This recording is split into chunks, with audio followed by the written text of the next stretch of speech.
चुनाव आते ही बौखलाने वाली कांग्रेस अब ईवीएम का रोना छोड़ वोट चोरी का नया शोर मचा रही है।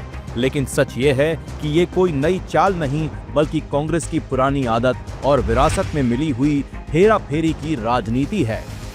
इतिहास गवाह है, सन 1952 में कांग्रेस ने डॉक्टर भीमराव अंबेडकर को हराने के लिए कम्युनिस्टों से हाथ मिला लिया था। झूठ फैलाया गया और कहीं न कहीं नतीजों से भी छेड़छाड़ हुई। सन 1957 में बिहार के बेगूसराय में भारत का पहला बूथ कैप्चर कांग्रेस समर्थकों ने ही किया। बंदूक की नोक पर बैलेट बॉक्स लूटे गए।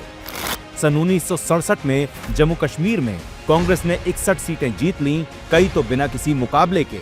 यहां तक इन्होंने विपक्ष के नामांकन ही खारिज कर दिए।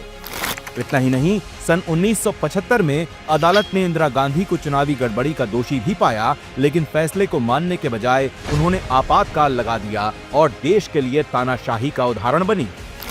सन 1987 में नेशनल कॉन्फ्रेंस के साथ मिलकर कश्मीर में हुए एक धांधली भरे चुनाव ने पूरी एक पीढ़ी को उग्रवाद की ओर धकेल दिया। यही इनका पैटर्न है, जब सत्ता में रहो तो सिस्टम का दुरुपयोग करो और जब सत्ता से बाहर हो जाओ तो उसी सिस्टम पर हमला करो।